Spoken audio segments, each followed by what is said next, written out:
Boa noite a todos. Boa noite.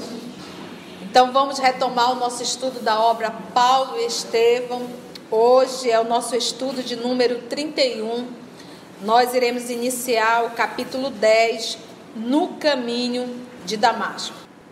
Vamos solicitar o nosso amigo Augusto para fazer a nossa prece de abertura. Fechemos os nossos olhos. Voltemos o nosso pensamento ao Mestre Jesus e sentindo Sua presença aqui conosco, pois Ele disse: onde tivesse 2 ou mais reunidos em Seu nome, lá Ele estaria. Possamos dizer: amor de nossas vidas, obrigado por mais essa sexta-feira, por esses estudos maravilhosos, onde começamos pelo Evangelho, falando-se do homem de bem, e agora vamos ao Paulo e Estevão, que nos mostra a força de vontade de querer mudar,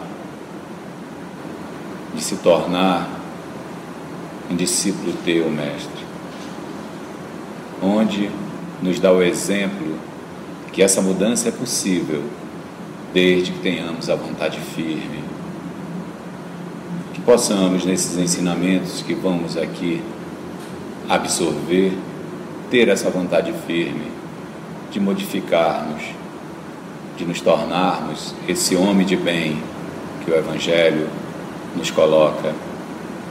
E acima de tudo, Mestre, buscarmos em todos os momentos Tu, através de Teus exemplos, dos Teus ensinamentos. Obrigado, Mestre. Que assim seja.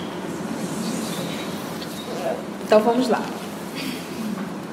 Então, o estudo da semana passada, nós acompanhamos a ida de Saulo de Tarso até Jope, o reencontro dele com Abigail, a enfermidade da Abigail, e ele, como nunca se deparou com a dor, foi um homem que, bordejando seus 30 anos, com quase 30 anos de idade, sempre teve tudo, sempre conquistou tudo, nunca a vida deu um não, então ele nunca esteve frente a frente com a dor. Então, nesse primeiro movimento, ele está frente a frente com a dor. E qual é a dor? A morte da mulher amada. Durante 3 dias, nós estamos em verão de 36. Saulo deixou-se ficar em companhia dos amigos generosos, recordando a noiva inesquecível. Profundamente abatido, procurava remédio para as mágoas íntimas, na contemplação da paisagem que Abigail tanto amara. Como triste consolo ao coração desesperado, buscava inteirar-se das preocupações da morta nos últimos tempos e, de olhos úmidos, ouvia as referências carinhosas de Ruth a tudo que se relacionava com a morta querida. Acusava a si próprio de não haver chegado mais cedo para arrebatá-la à enfermidade dolorosa. Pensamentos amargos o atormentavam, tomado de angustioso arrependimento. Afinal, com a rigidez das suas paixões, aniquilara todas as possibilidades de ventura. Você está vendo como a dor nos leva à reflexão? Se ele tivesse chegado e Abigail estivesse bem, saudável, legal, e tivesse recuperado e continuado o enlace, ele não iria passar por essa lição e amadurecimento que ele está tendo agora. Então, por isso é que a dor é uma bênção que Deus envia aos eleitos. Interessante que Emmanuel coloca aqui como uma paixão, né? Naquele momento, a parte ainda dele de ser lá do Sinédrio, né? O maior, né? O doutor. Maior, o doutor do Sinédrio, essa paixão que deixou ele passar, sobrepôs o amor que ele tinha pela Abigail. Você vê que o orgulho dele é tão grande, Conceição, que ele diz, né? Ele se acusava de não ter arrebatado ela da doença, porque ele achava que tudo ele podia resolver. Ele podia resolver tudo, né? Mas ele se achava assim, acima de tudo, né? Acima da lei, acima de tudo. Porque ele nunca se deparou com a dor. O que é a dor? É o não da vida. É aquilo que nós costumamos falar. Quando a vida só nos dá sim, sim, por exemplo, quando você educa um filho, protegendo demais, facilitando tudo, só dando sim, sim, sim, sim, essa criança, quando chegar na fase adulta, vai ter muita dificuldade com a vida. Porque a vida vai dizer não e a pessoa não vai saber lidar com isso. Porque não foi preparado para isso. Então, Saulo de Tarso não foi preparado para o não. Ele não aceita, ele não admite o não. Exatamente. O primeiro não que ele recebeu foi de Gesiel, de Estevão. O não tem alguém mais inteligente do que você. Pronto, o homem surtou. O segundo não, quando Gesiel não se submeteu a toda a prepotência e agressividade dele, ao qual ele já estava acostumado a todo mundo dizer sim para o que ele falava. E ele encontrou alguém que disse não. Pronto, isso movimentou um ódio dentro do cidadão. E agora o terceiro não, a morte. Então, meus irmãos, todo esse movimento é Jesus trabalhando no coração desse homem.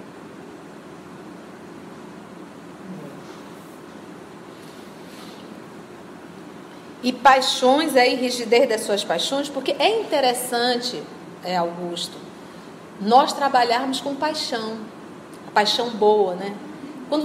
Quando alguém faz algo com paixão, tem vida, tem alegria, tem movimento. Você vê, nossa, a pessoa faz aquilo assim de uma forma apaixonada, aquilo envolve. É bonito. Só que a paixão dele tomou uma proporção maior, veio acompanhado da rigidez. É o excesso. Entendeu? É o excesso. É quando aquilo você passa a ser um cavalo, um corcel rebelde.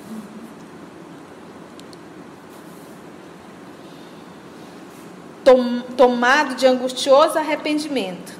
Afinal, com a rigidez das suas paixões, aniquilara todas as possibilidades de ventura.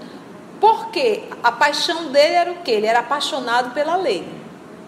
Ele era apaixonado pela lei. Ele defendia a lei de Moisés, por isso que o nosso querido Gesiel falou.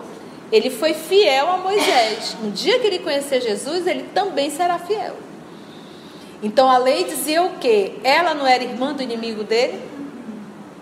Ele jamais poderia se unir a ela. Então o que ele fez? Acabou ali mesmo o noivado. Então isso é o quê?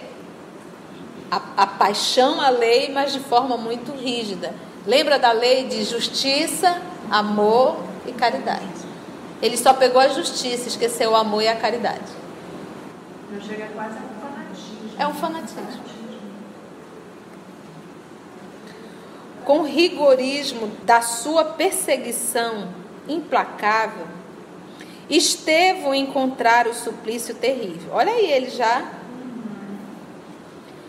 com o orgulho inflexível do coração, atirara com a noiva, ao antro indevassável do túmulo. Porque, de certa forma, ele meio que empurrou ela à morte, porque foi a tristeza, veio a febre, o enfraquecimento do corpo, pneumonia, tuberculose e a morte. Entretanto, não podia esquecer que devia todas as coincidências penosas àquele Cristo crucificado que não pudera compreender. Então, o que ele faz? Ele faz uma reflexão, ele identifica a responsabilidade dele, mas o que ele faz? Ele transfere tudo para quem? Para o Cristo Jesus. Ele transfere tudo para o Cristo Jesus. Isso é muito comum, nós identificamos o nosso erro, percebemos o nosso erro, o que a gente faz? Mas eu fiz isso por causa de fulano. Então a gente faz esse movimento de transferência. Procura logo um bode expiatório. Procura logo um bode expiatório. Porque topava em tudo traços do carpinteiro humilde de Nazaré, que seu espírito voluntarioso detestava. Desde a primeira controvérsia na Igreja do Caminho, nunca mais conseguira passar um dia sem encontrá-lo na fisionomia de algum transeunte, na demonstração dos amigos, na documentação oficial das suas diligências punitivas, porque ele não iniciou a perseguição aos cristãos? Todo dia ele lidava com isso. E para surpresa dele, ele pegava pessoas e dizia, nega. A pessoa dizia, não nego. Você é cristão? Sou. E a pessoa ia presa e a suplício. Gente, Estevão foi um que aparece, mas na verdade foram vários. Saulo não é responsável só pela morte de Estevão. Ele é responsável pela morte de muita gente. Estevão foi o primeiro mártir. Foi o primeiro mártir. Mas muitos foram presos, muitos foram exilados. Crianças ficaram órfãos. Ele é responsável por tudo, era responsável por tudo isso. Direta e indiretamente. Direta e indiretamente. Porque os soldados, quando iam, nós vamos nos deparar com isso lá na frente, Áquila e Prisca, né? Na documentação oficial das suas diligências punitivas, na boca dos míseros prisioneiros, Estevão expirara, né, morreu falando nele, em Jesus, com amor e júbilo, né, com alegria. Abigail, nos últimos instantes, consolava-se em recordá-lo e o exortava a segui-lo. Ainda dizia, Paulo, você tem que... Por todo esse acervo de considerações que se lhe represavam na mente exausta, Saulo de Tarso galvanizara, né, reanimava o ódio pessoal ao Messias escarnecido.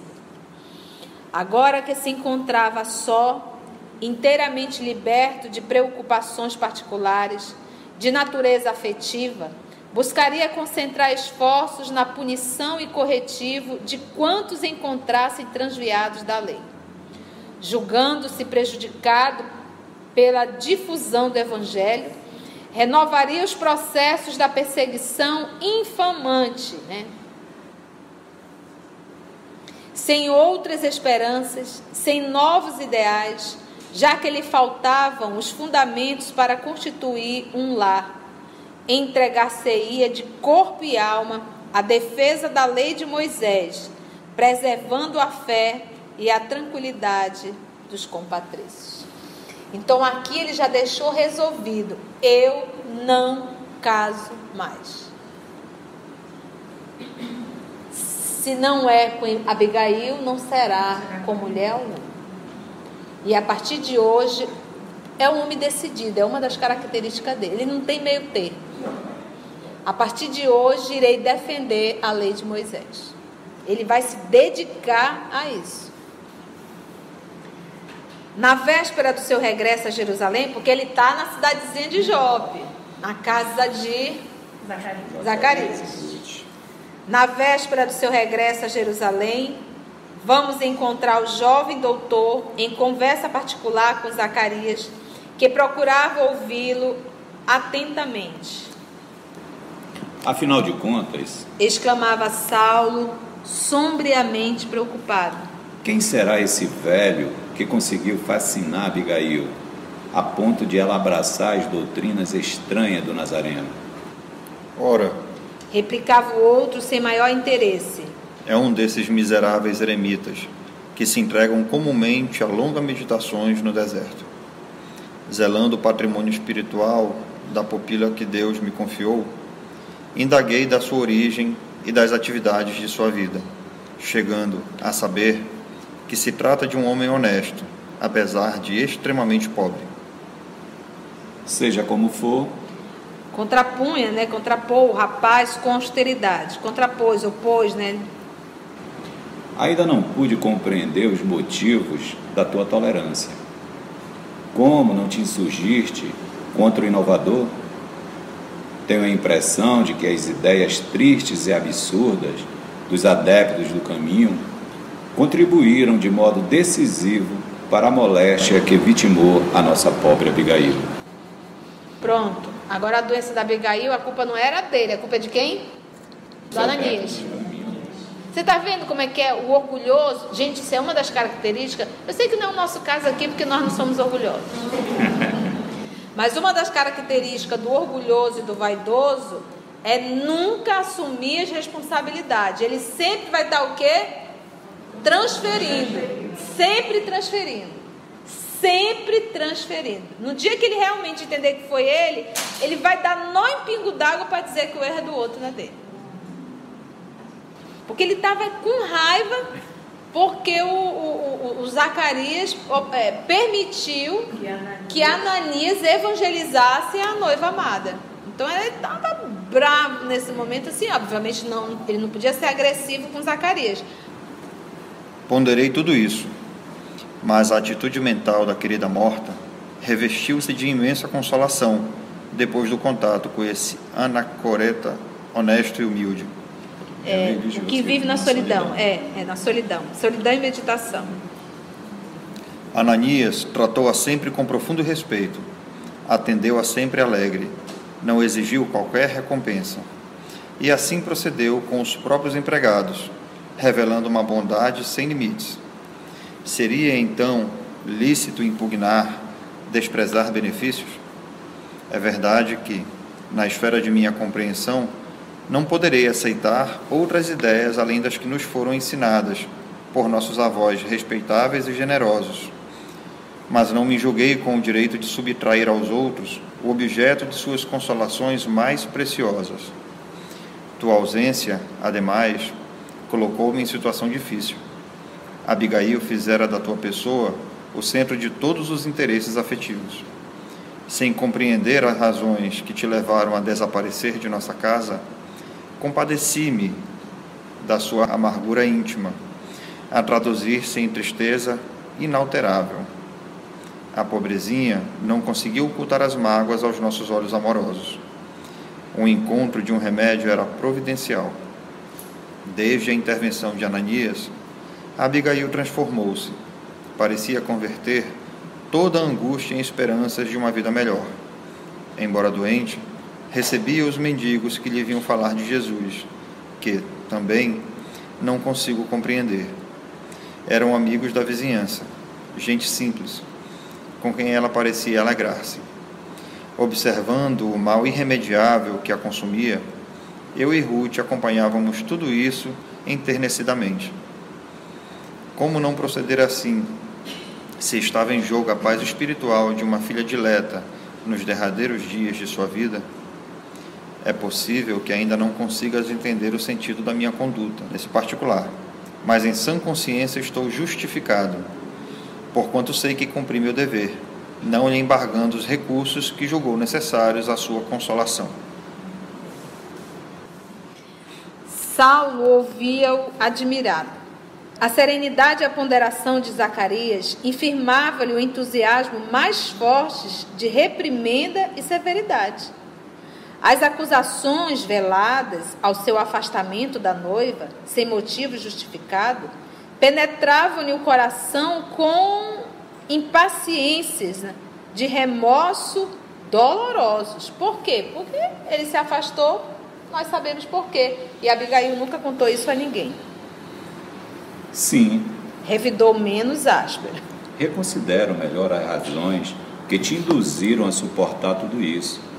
Mas não quero, não posso e não devo exonerar-me do compromisso que assumi em desafronta da lei. Mas a que compromisso te referes? Interrogou Zacarias surpreendido. Quero dizer que preciso encontrar Ananias, a fim de castigá-lo devidamente. Que é isso, Saulo? Objetou Zacarias, penosamente impressionado. Abigail acaba de baixar ao sepulcro. Seu espírito, de compleição sensibilíssima e afetuosa, sofreu profundamente por motivos que ignoramos e que talvez conheças. O conforto único que ela encontrou foi, justamente, a amizade paternal desse velhinho bom e honesto. E queres puni-lo pelo bem que nos fez e a criatura inesquecível? É a defesa da lei de Moisés, porém, que está em jogo. respondeu o moço tarcense com firmeza. Entretanto, advertiu sensatamente Zacarias. Revistando os textos sagrados, não encontrei qualquer dispositivo que autorize a castigar os benfeitores. O doutor da lei esboçou um gesto de contrariedade em face da observação justa, mas, valendo-se da sua hermenêutica, nessa forma de se falar, perfeitamente, considerou com sagacidade. Contudo, uma coisa é estudar a lei e outra é defender a lei. Na tarefa superior em que me encontro, sou obrigado a examinar se o bem não oculta o mal que condenamos. Aí reside a nossa divergência. Tenho de punir os transviados, como necessitas podar as árvores da tua chácara. Se tem uma coisa que Saulo sabe fazer bem é replicar. A réplica dele, ele estudou para isso. Fez-se prolongado silêncio, imerso em profunda meditação, separados mental e intimamente, foi Saulo quem retomou a palavra perguntando: desde quando Ananias se ausentou destas paragens? Há mais de 2 meses. E chegastes a conhecer o rumo que tomou? Abigail disse-me que ele fora chamado a Jerusalém, a fim de confortar os doentes dos bairros pobres, dada a situação difícil que por lá se criara com a perseguição. Pois a sua nefasta influência será igualmente jugulada pelas forças da nossa vigilância.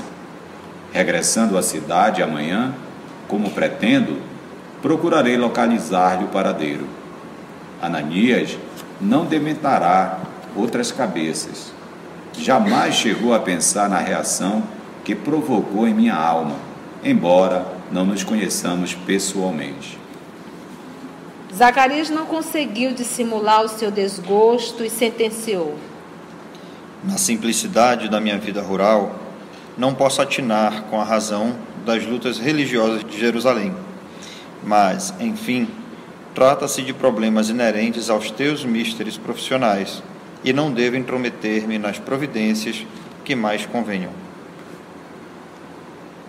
Saulo deixou-se ficar longo tempo pensativo, para em seguida imprimir novos rumos à conversação. No dia seguinte, muito triste, regressou à cidade, ansioso por encher o vácuo do coração, perdido no labirinto das horas vagas. A ninguém revelou a grande amargura que lhe ia na alma, fechando-se em mutismo absoluto. Ficou mudo.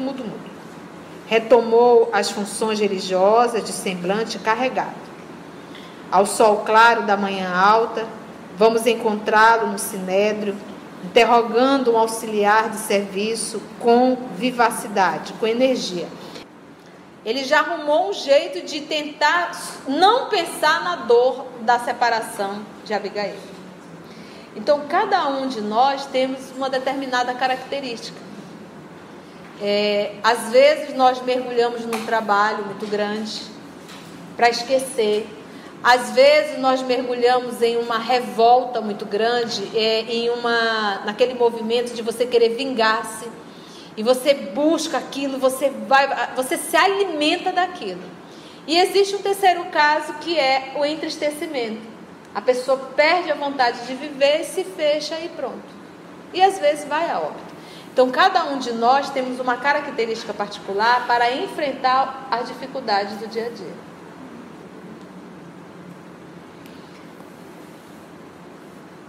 Ao sol claro da manhã alta, vamos encontrá-lo no sinédrio, interrogando o auxiliar de serviço com energia.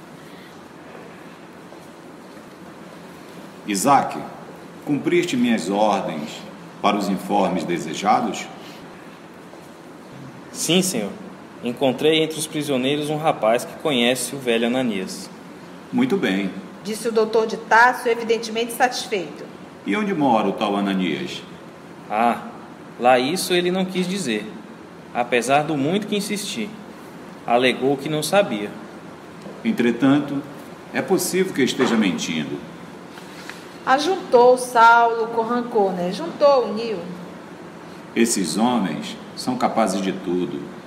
Providencia já para que ele aqui compareça quanto antes. Saberei como arrancar-lhe a verdade.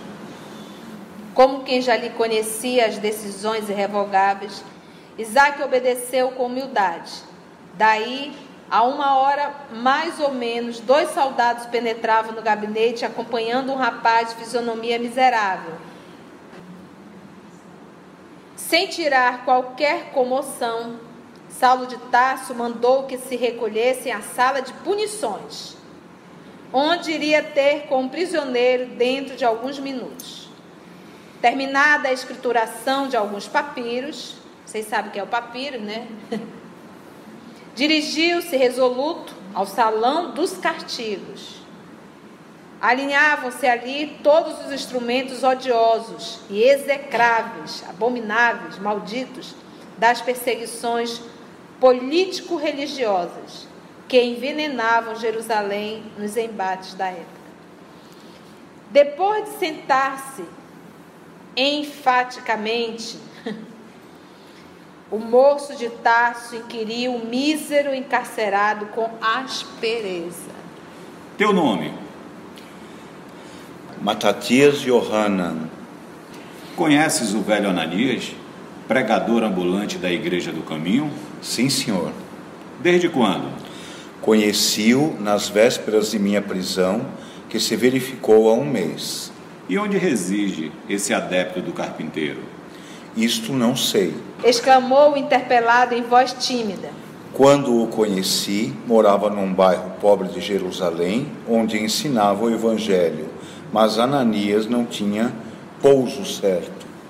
Veio de Jope, estacionando em diversas aldeias, onde pregava as verdades de Jesus Cristo. Aqui, vivia de bairro em bairro no seu piedoso mistério. Seu piedoso trabalho, né? O moço tarcense não prestou atenção naquela atitude de profunda humildade e, franzindo as sobrancelhas, acrescentou ameaçadoramente: Achas que pode mentir a um doutor da lei? Senhor, eu juro, dizia o jovem ansiosamente. Saulo não se dignou fixar-lhe o gesto suplicante. Dirigindo-se a um dos guardas, exclamou impassível: Júlio, não temos tempos a perder. Necessito da informação necessária. Aplica-lhe o tormento das unhas. Acredito que, por esse processo, não se animará a prosseguir na dissimulação da verdade. Esse é Saulo de Tarso. A ordem foi logo cumprida. Aguçadas, afiadas pontas de ferro foram tiradas de um grande armário cheio de pó. Em poucos instantes, Júlio e o companheiro, depois de amarrarem o pobre rapaz no tronco rústico, aplicavam-lhe os instrumentos pontiagudos na ponta dos dedos, provocando-lhes gritos dolorosos. O jovem prisioneiro clamava em vão suas dores atrozes. Os verdugos ouviam-no com indiferença. Quando o sangue começou a gotejar da unha arrancada violentamente, a vítima gritou em altas vozes: por piedade, confessarei tudo, direi onde ele está. Tende compaixão de mim. Saulo ordenou sustassem a punição por momentos, a fim de ouvir as novas declarações. Senhor, acrescentou o infeliz entre lágrimas, Ananias não se encontra mais em Jerusalém. Em nossa última reunião, 3 dias antes de cairmos no cárcere, o velho discípulo do Evangelho se despediu, afirmando que ia fixar-se em Damasco. Aquela voz lamentosa era um eco de profundas amarguras a se represarem no coração moço, mas repleto de penosas desilusões da vida. Saulo, entretanto, parecia não ter olhos de ver sofrimento tão comovedores. É tudo quanto sabes? Perguntou secamente. Juro. Tornou o rapaz humildemente. Diante daquela afirmação categórica, transparente no olhar sincero e na inflexão da voz comovente e triste, o doutor da lei deu-se por satisfeito, mandando recolher o prisioneiro ao calabouço. Daí a 2 dias, o moço tarcense convocava uma reunião no Sinédrio, a qual atribuía singular importância. Os colegas acorreram ao chamado, sem exceção. Abertos os trabalhos, o doutor de Tarso esclareceu o motivo da conversação.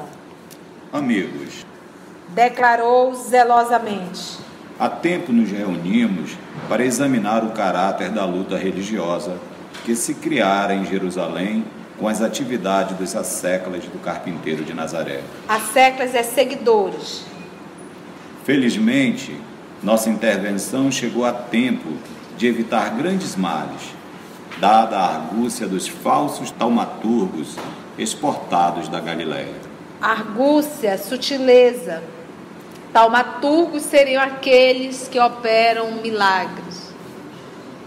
À custa de grandes esforços, a atmosfera desanuviou-se. É verdade que os cárceres da cidade transbordam, mas a medida se justifica, porquanto é indispensável reprimir o instinto revolucionário das massas ignorantes. Então, olha o que ele diz, que o presídio estava lotado, para você ver a quantidade de cristãos. A chamada Igreja do Caminho restringiu suas atividades à assistência aos enfermos desamparados. Nossos bairros mais humildes estão em paz. Voltou a serenidade aos nossos afazeres no templo. Entretanto, não se pode afirmar o mesmo quanto às cidades vizinhas. Minhas consultas às autoridades religiosas de Jope e Cesareia dão a conhecer os distúrbios que os adeptos do Cristo vêm provocando, assintosamente, com prejuízo sério para a ordem pública. Não somente nesses núcleos precisamos desenvolver a obra saneadora, mas, ainda agora, chegam-me notícias alarmantes de Damasco, a requererem providências imediatas. É verdade isso?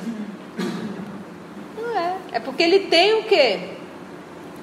Ele tem um objetivo, ele tem um propósito, ele quer ir lá, mas ele precisa da autorização do Sinédrio. Ele não pode entrar lá iniciando a perseguição. Ele tem autorização para atuar em Jerusalém, mas não nas demais cidades. Então, o que ele está fazendo aqui? Envolvendo o pessoal do Sinédrio para ele ter a autorização necessária para ir fazer a perseguição. Em nenhum momento ele está dizendo que está indo lá e que é um propósito particular. Ele coloca sempre como uma necessidade do coletivo. Como se olheiros tivessem falado. Exatamente. Não está acontecendo nada disso. Uma coisa que fez com Estevão, né? Sim. Localizam-se ali perigosos elementos. Um velho chamado Ananias lá está perturbando a vida de quantos necessitam de paz nas sinagogas. Não é justo que o mais alto tribunal da raça se desinteresse das coletividades israelitas noutros setores. Proponho, então, estendermos o benefício dessa campanha a outras cidades. Para esse fim, ofereço todos os meus préstimos pessoais, sem ônus para a casa que servimos. Não precisa nem me pagar para eu fazer o deslocamento. Bastar-me-á tão só o necessário documento de habilitação, a fim de acionar todos os recursos que me pareçam acertados, inclusive o da própria pena de morte, quando a julgue necessária e oportuna.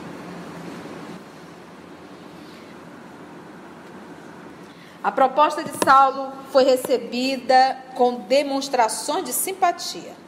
Houve mesmo quem chegasse a propor um voto especial de louvor ao seu zelo vigilante, com aplausos unânimes da reduzida Assembleia. Faltava ao cenáculo a ponderação de um Gamaliel.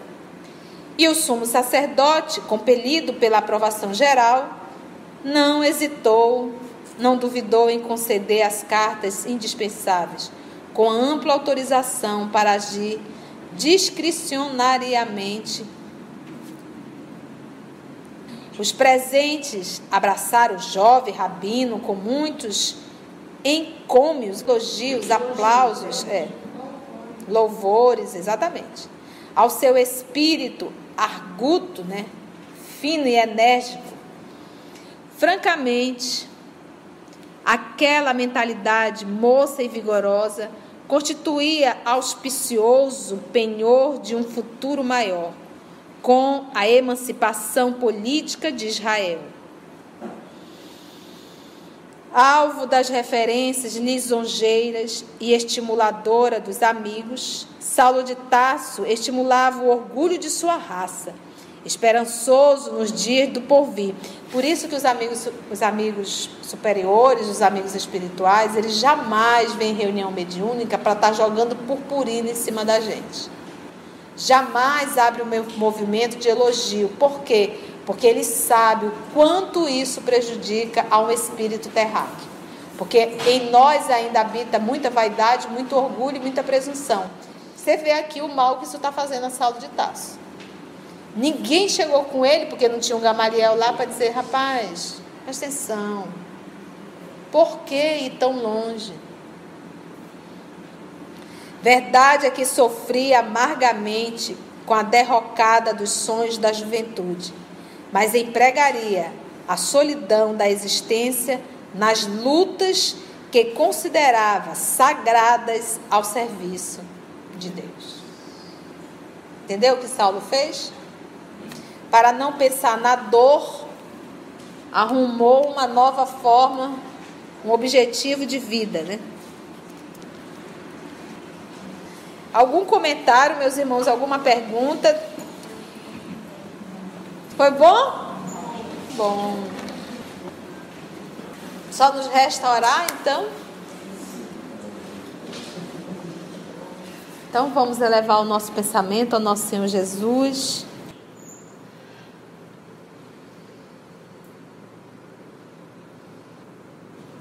Que possamos todos nós aqui presentes elevarmos o nosso pensamento um tanto mais na oração. É nesse momento de calma, de sossego,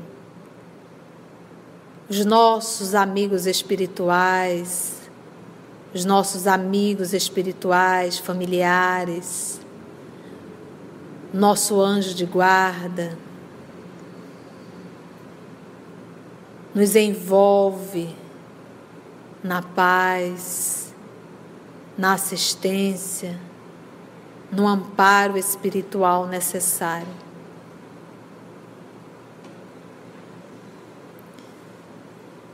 Amor de nossa vida, divino amigo Jesus, na história de Saulo de Tarso, vamos nos deparando em cada não que a vida dá com uma interferência de ordem divina. E quase sempre, amor querido, quando o não bate em nossa porta, não paramos para meditar, refletir e ouvir a lição que o Pai quer que cada um de nós venhamos a aprender. A nossa condição ainda é de espírito encarnado, Senhor, num planeta de provas e expiações. A nossa característica é a rebeldia e quase sempre a revolta. A reclamação e quase sempre fugimos ao testemunho. A nossa oração hoje é para te solicitar que nos ajude na dificuldade do dia a dia, para aprendermos com a dor, para tirarmos as lições necessárias, para nos fortalecer e entendermos, Senhor da vida, que é tudo por uma hora. Muito obrigado por essa oportunidade de estudo e de reflexão. Muito obrigado, Senhor da vida, pela assistência espiritual que ora recebemos. E que nós possamos voltar aos nossos lares, mas levando daqui todo esse material, todo esse alimento, as sementes, e que elas possam, Senhor da vida, germinarem no nosso dia a dia, na nossa vida, no cotidiano. Muito obrigado, amor de nossa vida.